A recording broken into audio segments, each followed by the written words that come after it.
Hello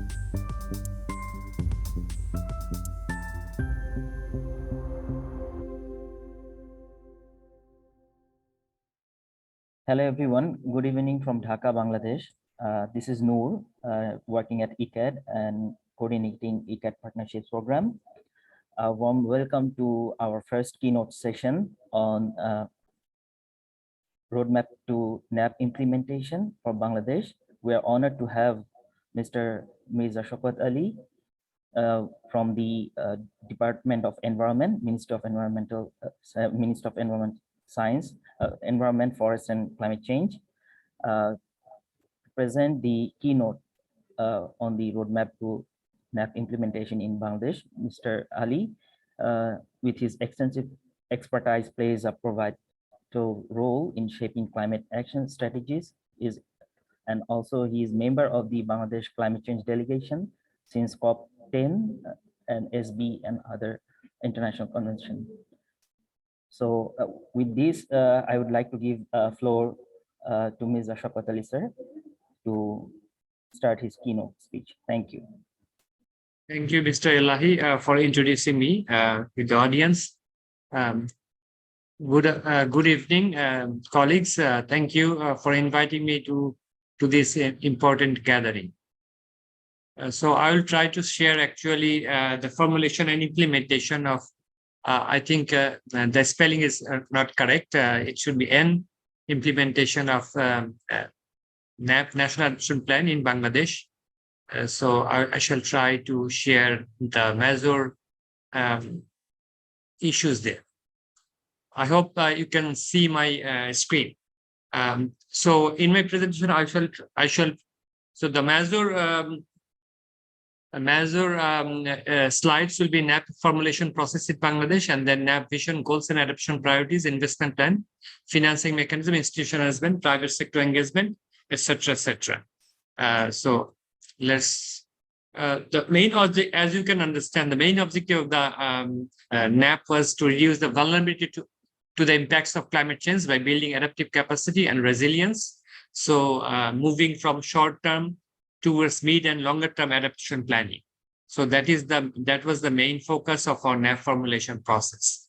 So as you can see, we have considered 14 hazards in our national adaptation plan and 11 stress areas. So if I can name a few of these, so among the 14 hazards, monsoon floods, flash floods, drought, salinity, storm surge, excess heat. So these were the major hazards that we have considered. We can see the presentation. Can you please screen share? So as I mentioned that we have considered 14 hazards and 11 stress areas. So if I mention some of the hazard areas, so you can see the southwestern coastal area and Sundarban, that is one of the saline prone areas in Bangladesh, and there are scarcity of water in those areas. And then southeast and eastern coastal area, that is also vulnerable to sea level rise. And then Chattogram hill tracts, we have hilly areas in southeastern part of Bangladesh. And then river floodplain and erosion prone areas. So these are mainly in the central part of Bangladesh. And Haur and flash flood areas, that is in northeastern part of Bangladesh mainly, and drought prone area, prone and barren area, that is in northwestern part of Bangladesh, as you can see. So these are the areas we have taken into consideration. And due to climate change, urban areas will also be impacted especially due to erratic rainfall pattern. So our drainage system cannot drain all the waters that will be accumulated within a very short time. That's why we have also taken into consideration the urban areas. And along with these vector-borne diseases and other challenges will be there. So we have considered our urban areas as one of the climate hazard areas in case of our NAP, climate stress areas. Sir, I'm extremely sorry to interrupt. We can't see your presentation. You cannot see my presentation? No, sir. I don't know why there are two screens.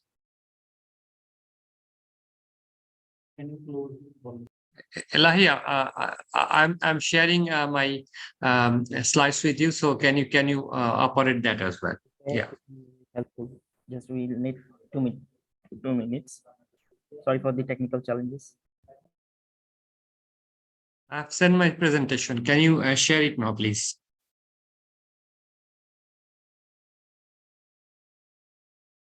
Yes, sir. We have received your PowerPoint just on the file now. Apologies for the technical challenges. I think it's now visible in the screen. Yes, I can see it. Thank you, sir. Thank you. So next slide, please.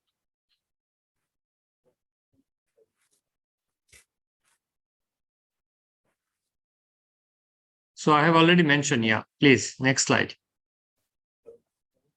Yes, I think I mentioned that there are 14 hazards we have considered in our national action plan and 11 stress areas. So you can see there are 11 stress areas in Bangladesh. We have, with consultation with the experts, we have come up with these 11 stress areas. Next slide, please.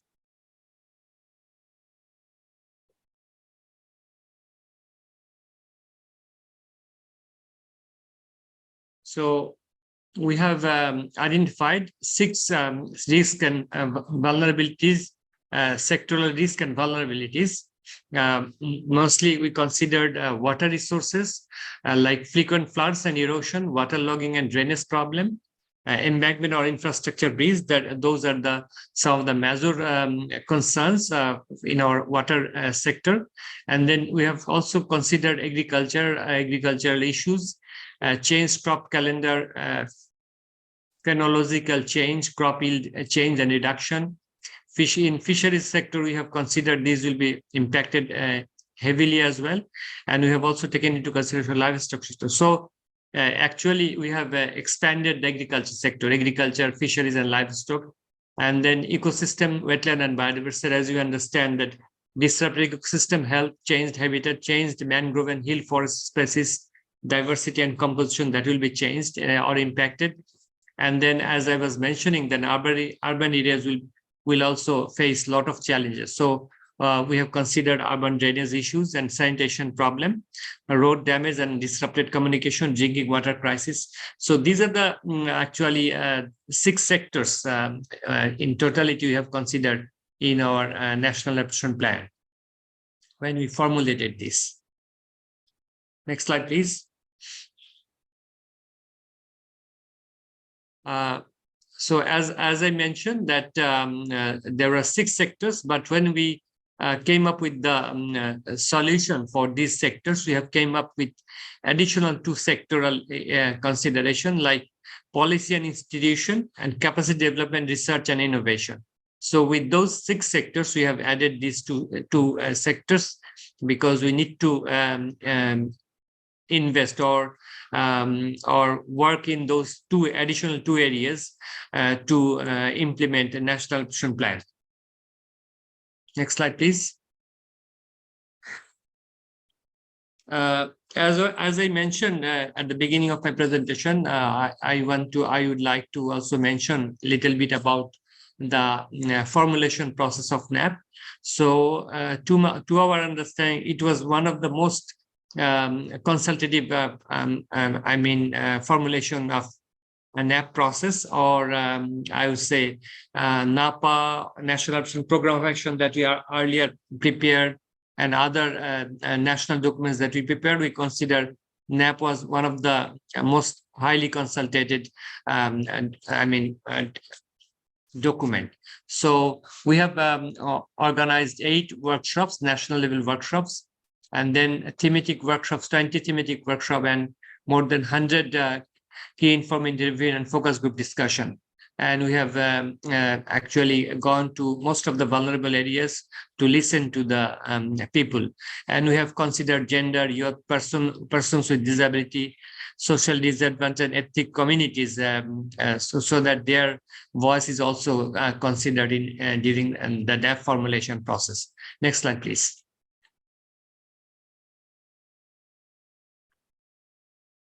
So this is the vision and goals of NAP. So as you can see, we have building a climate resilient national through effective adaptation strategies for fostering a robust society, economy, and stimulating sustainable economic growth. That is the vision of our NAP formulation. And we have considered 6 goals there, like ensure protection against climate change variability and induced natural disaster, and develop climate resilient agriculture for food, nutrition, and livelihood security, and develop climate smart cities for improved urban environmental and well-being, and then promotion of nature-based solution for conservation of forestry, biodiversity, and well-being of communities, and then impart good governance through integration of adaptation into planning process, ensure transformative capacity building and innovation for climate change adaptation. So these are the actually vision and goals that we have considered in our NAP.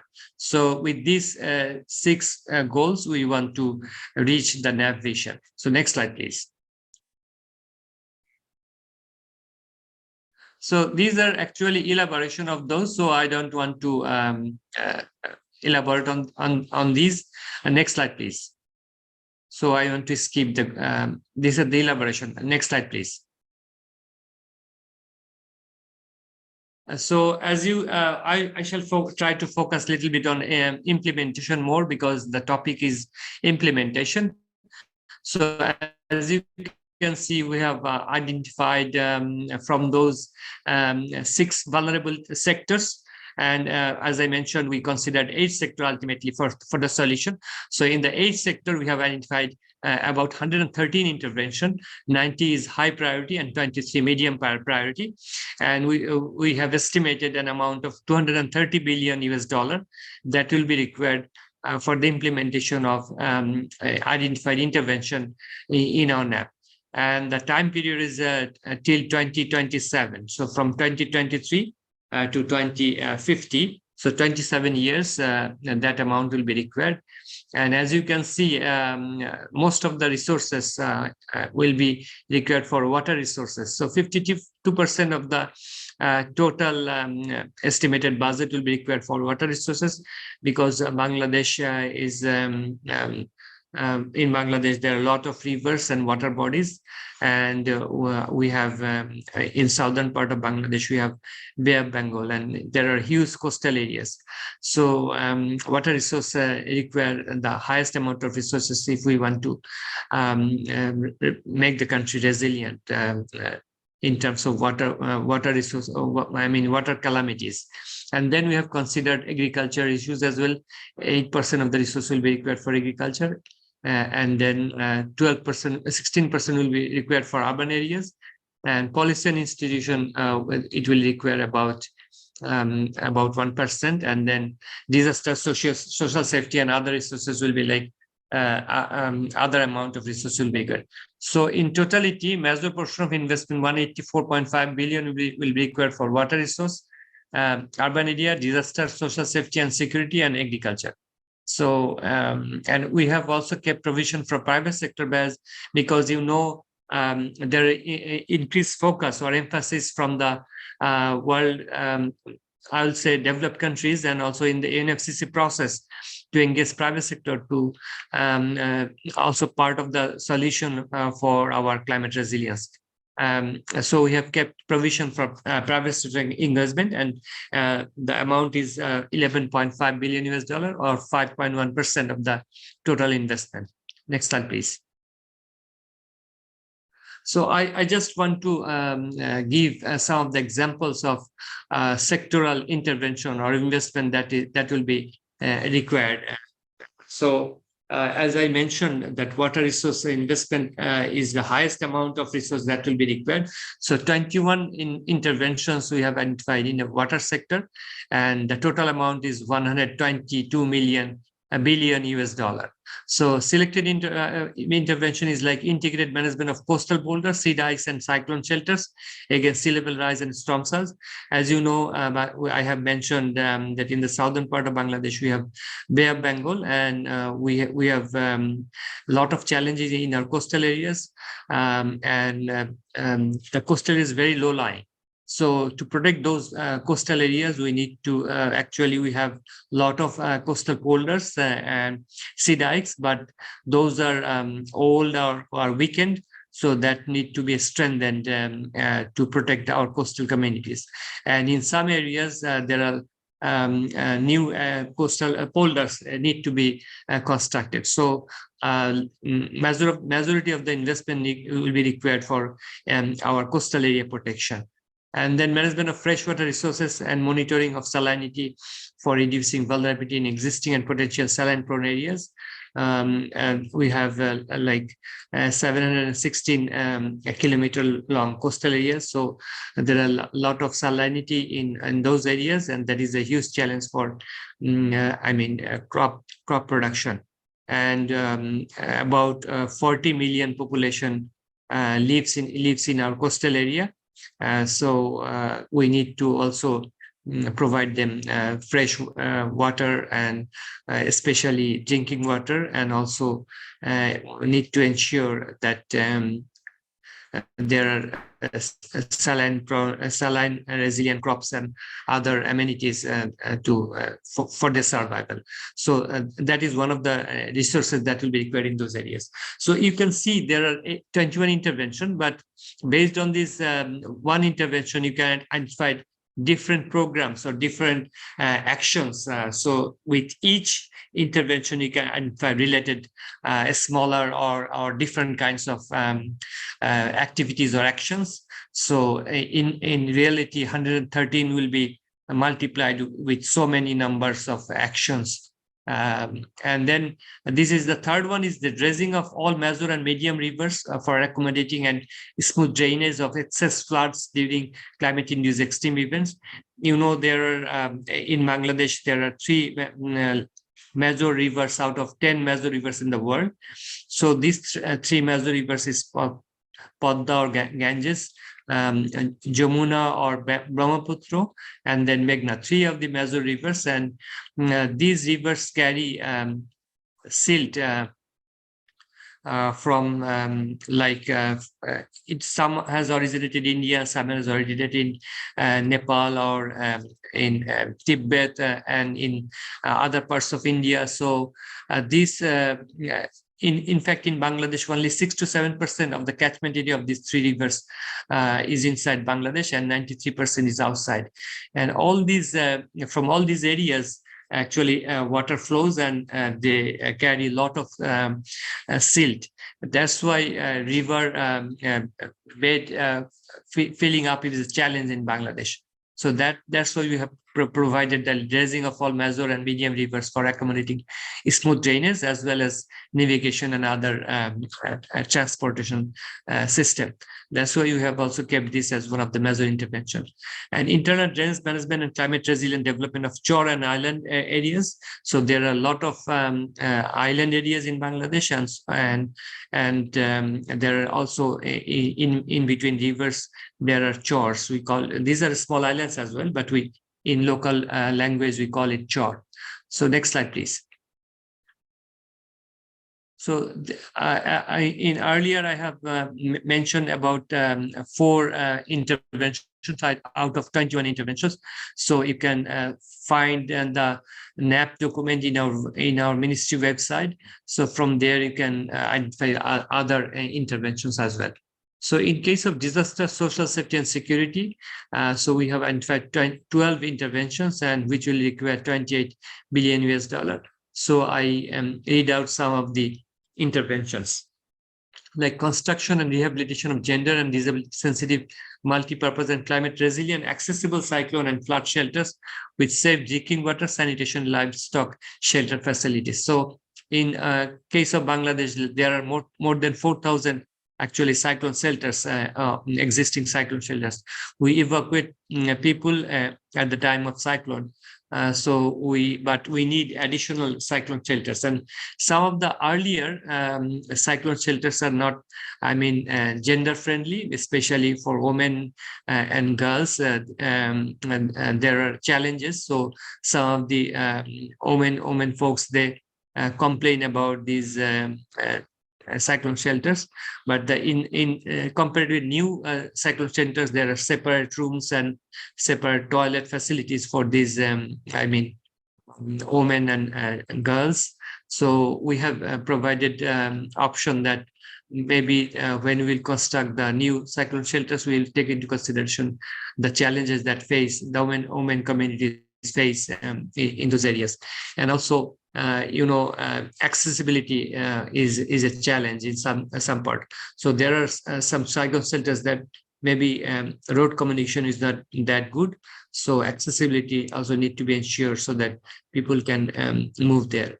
So we have identified that is one of the major interventions that need to be considered in this disaster society and security. And implementation of thunderstorm and lightning risk management measures in highly susceptible areas. Thunderstorm and lightning has increased with climate change, and this is a global phenomenon. And in Bangladesh, we are also seeing a lot of deaths due to thunderstorm and lightning. So that's why we have kept it as one of the interventions there. And protection and enhanced resilience against internal displacement for climate change, with particular focus on gender and disability. So you can see this is one of the intervention as well. So as I mentioned that under each intervention, we shall identify additional activities. So I have just identified one of the activity, like development of an inventory of existing and potential migrants and a strengthening response and recovery mechanism. So similarly, one can identify additional activities under these intervention, under each of these interventions. And then the fourth intervention is increase the coverage of social security, social safety net program for building community-based resilience and adaptive capacity. So next slide, please. So in agriculture, there are 12 interventions we have identified, and that will require $20 billion US. So I am mentioning 3 interventions here only. Extension of climate smart technologies for increasing irrigation water use efficiency. So there are already technologies where you can increase the irrigation water efficiency, especially like alternate wetting and drying process. You can reduce water use almost half 50%, and that's why we have kept this one of the provision. And there are other technological interventions there, and Department of Agriculture Extension and other institutes or agencies, they're utilizing different kinds of irrigation technologies, but we can also exchange different kinds of technological innovation in the other parts of the world, and that's why you have kept provision of this intervention. Augmentation of surface water for irrigation and multi-purpose use. Now, we heavily rely on our groundwater, and groundwater is depleting in some part of the country. So we have kept provision of this augmentation of surface water for irrigation and multi-purpose use. Extension of stress-tolerant, pest and disease-resilient rice and non-rice crops. We have Bangladesh Rice Research Institute and Bangladesh Agriculture University and other research institutes. So they Bari, Bina. They have already developed a lot of stress-tolerant and pest and disease-tolerant rice varieties, also other crop varieties, and they have also come up with short duration rice varieties, because in our flood-prone areas there are early floods which actually destroy our crops. That's why we have come up with short duration rice varieties as well.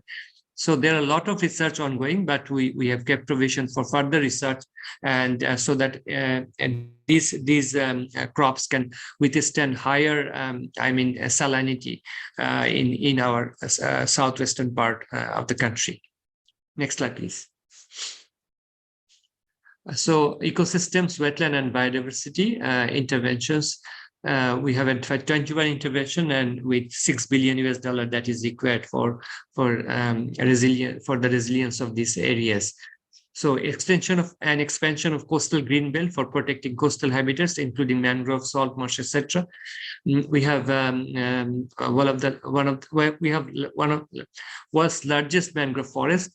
So we need to. There are new coastal islands that is coming up from the coastal areas due to deposition of silt in those areas. So there are opportunities for coastal green belt and protecting coastal habitats, because we consider this mangrove as the first line of defense against cyclone and tidal surges. So we need to further expand these coastal green belts, because in some part of the country, mangrove has been actually destroyed for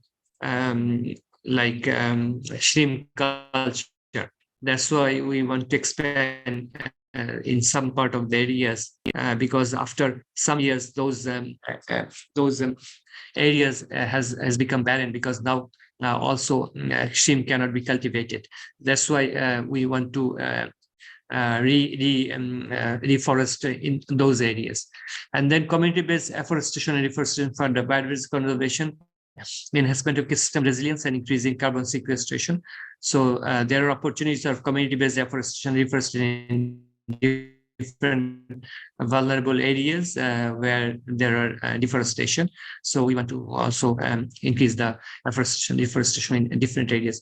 Expand ecosystem-based adaptation for restoration of mangrove, hill and wetland to tackle adverse impact of climate change. So in hilly areas, there are a lot of opportunities for, reforestation. So we have kept this provision in our ecosystem, wetland and biodiversity sector. Next slide, please. Next slide, please. So in urban areas, as I mentioned, there are huge challenges in Bangladesh, especially our drainage system is not adequate to, drain all the water that is, erratic rainfall pattern that brings. So improvement of natural and artificial stormwater drainage networks for reducing vulnerability of urban flood and drainage congestion. So that is one of the biggest challenges that we are facing. So we have kept this intervention in our urban area sector. Expansion and conservation of green and blue infrastructure for improvement of urban environment and drainage system. So we know in urban areas we have planted a lot of plants and plants or green provisions, but we have unfortunately in Bangladesh, due to high density of population, we actually has taken away most of the green areas. So we have kept the provision for expansion of green, but in case of also water bodies, we are filling up in many areas, although government has taken decision that no water bodies can be converted into,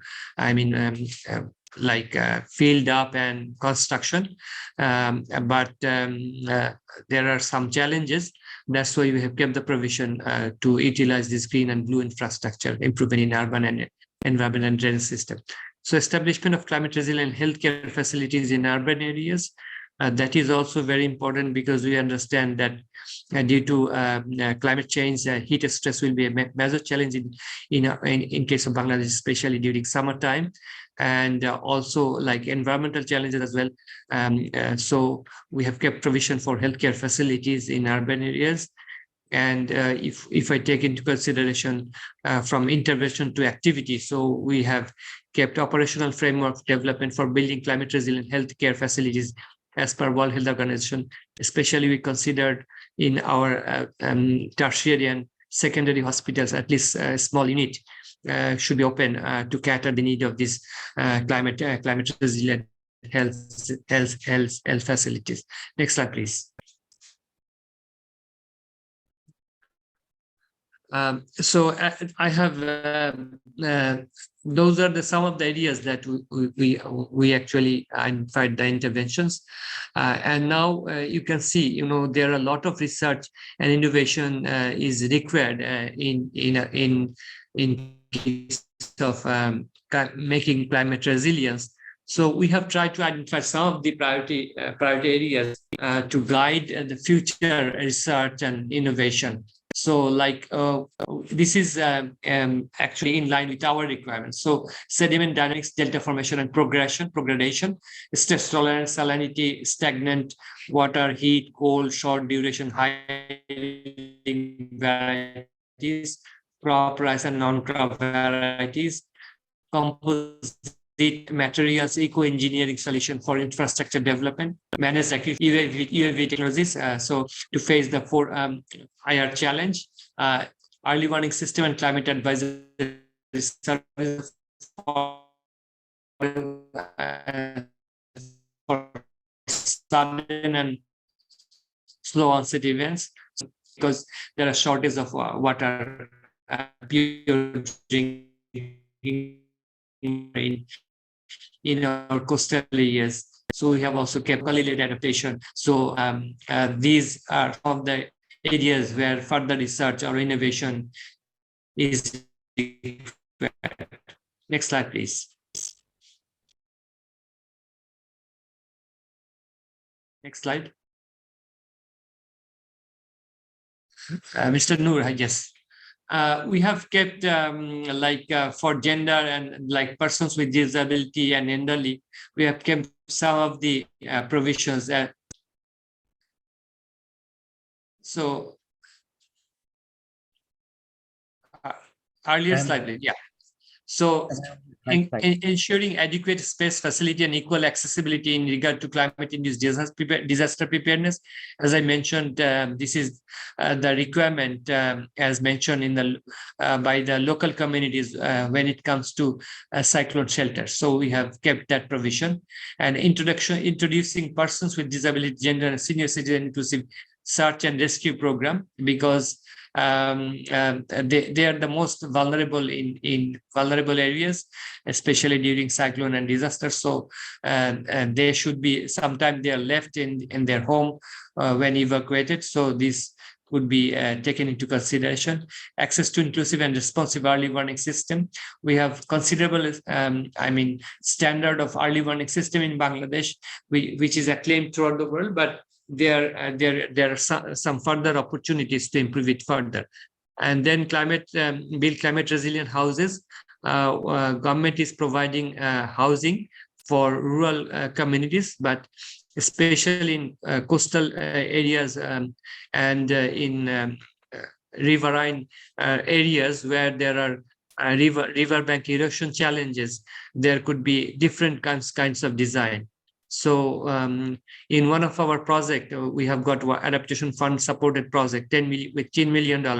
We're trying to come up with 500 climate resilient housing. So there are opportunities to build climate resilient houses, especially for cyclone prone areas and also flood prone areas.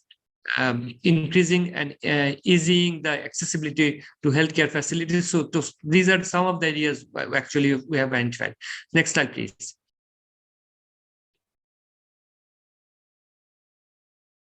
Next slide.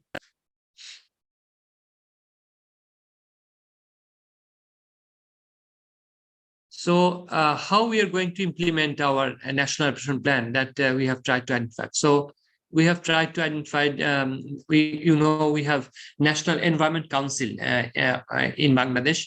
So National Council on Environment we have, and now we want to change the name to National Council on Environment and Climate Change to make it like include climate change in the new National Environment Council. Actually, this is headed by the Honorable Prime Minister. We consider this as one of the challenges, because sometimes due to busy schedule, the Prime minister, we cannot actually organize these meetings frequently. And that's why we rely mostly on Interministerial Steering Committee on Climate Change, headed by the Ministry of Environment, Forest and Climate Change.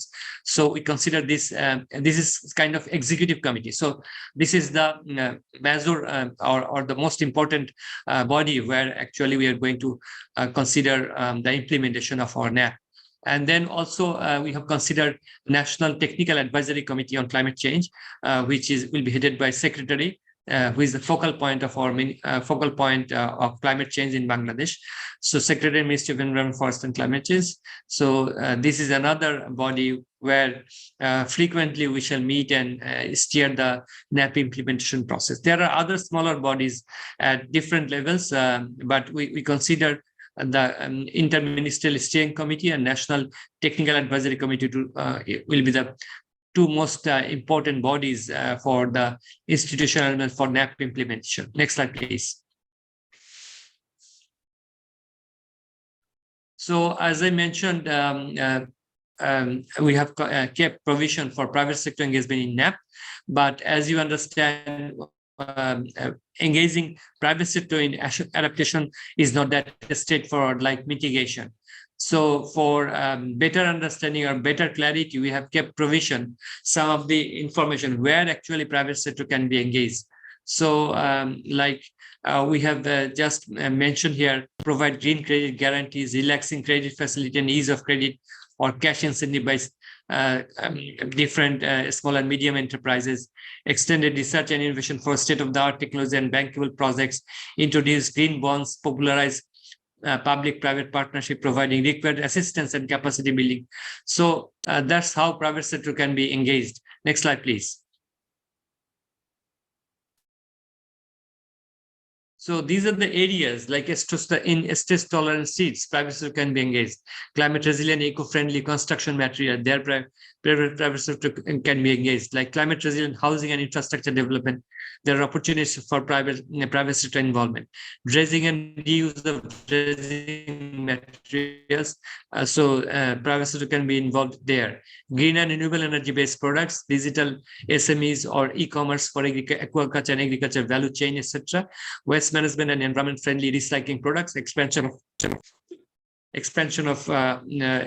of ports and water transport, ecotourism, improving cold storage facilities. So these are some of the areas. There are we have identified actually other areas, but these are some of the areas where actually private sector can be engaged. These we have identified to give ideas to the private sector where they can engage, because sometimes we see that private sector is not interested to come to adaptation, and that's why in the international negotiation process we also mentioned that private sector engagement in adaptation is a change, and I don't know whether private sector can engage in reality. That's why you have kept some provision here to give them some idea. Thank you. Next slide, please.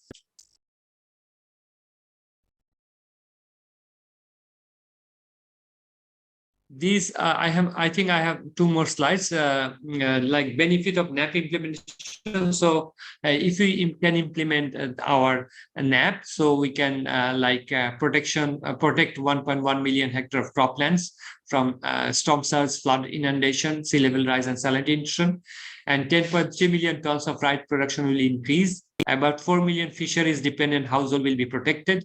A total of 30 million people of 43 urban areas will be benefited from improvement of drainage. And then a 10% reduction in transport costs, 15% reduction in treatment cost of waterborne diseases, and 30% increase in income of marginal urban communities. So, and tree coverage will increase by 5% through mangrove plantation and stabilization of 0.5 million hectares of lands. That will also happen. And annual deaths by climate-induced disasters will be reduced. Poverty will be reduced. Vulnerabilities of 15 million people for internal migration will also be reduced. Next slide, please. This is actually, we have identified our finance needs. So the first one, as I have mentioned, we require $230 billion for our NAP implementation. annually, which is about $8.5 billion for the next 27 years. The below two is for our NDC implementation, which stands as 175 billion US dollar. And we have also one of the major important document for Bangladesh. We have Mujib Climate Prosperity Plan, and that will also require 89.72 billion US dollar. Next slide, please. Next slide.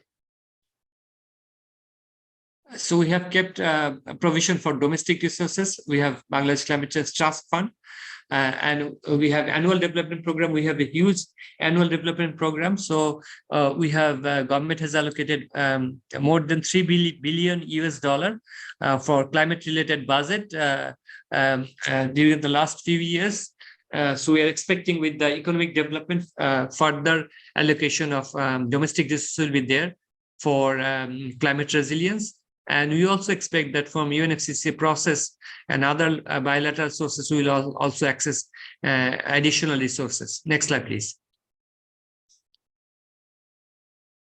So the revision and updating period for our NAP is like a regular review and major revision update at the end of each 5-year implementation cycle. But we consider like maybe the major revision will be done every 10 years, but some sort of revision and or some kind of update of the programs and interventions can be done with every 5 years. So that was my presentation. Thank you very much.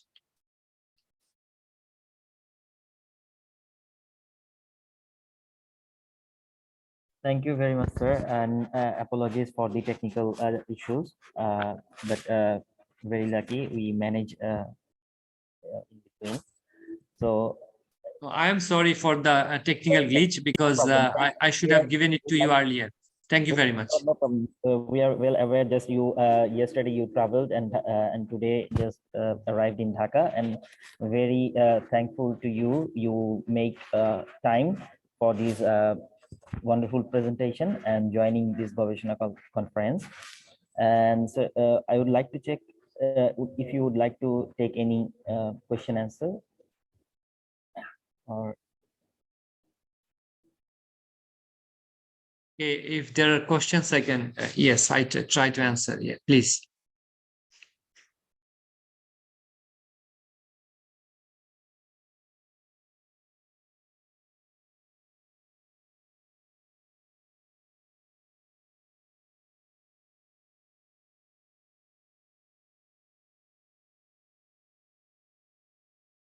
I can see in the chat box, Nafiz Imtiaz Hussain, he has mentioned there are people who fail to protect themselves from natural disasters due to some superstitious or false belief. Like during floods in the northern part of Bangladesh, does NAP any kind of adaptation plan for this? Actually, Mr. Nafiz, thank you for the question. You see, it is very difficult to try to focus on all the issues, and certainly we haven't tried or considered this kind of issues there. We have come up with large scale consultation, as I mentioned, and after consultation we have tried to come up with some sort of solution, but this issue was not considered. But we have considered the vulnerability of women and elderly and other people as well. Thank you.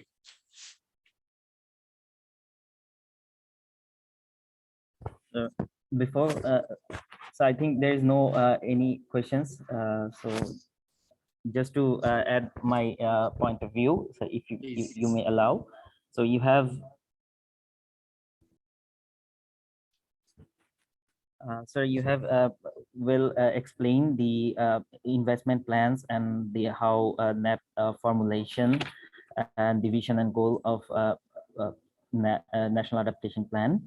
So just as we are a research institute with a university, it my point of view to take for you, how you think encouraging research institutes to contribute to adaptive strategies, and what how we can play a role to like in the awareness campaign, or continue the monitoring and evaluation that will be crucial for successful adaptation implementation? Thank you, Mr. Nooralahi. Thank you for the question. Actually, when we prepared this NAP, e-card, and then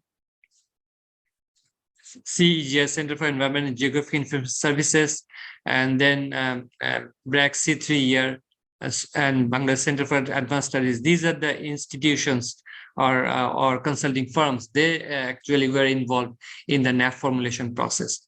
So we are very much with you. We are working with you. And in the future, we shall also be taking support from your side.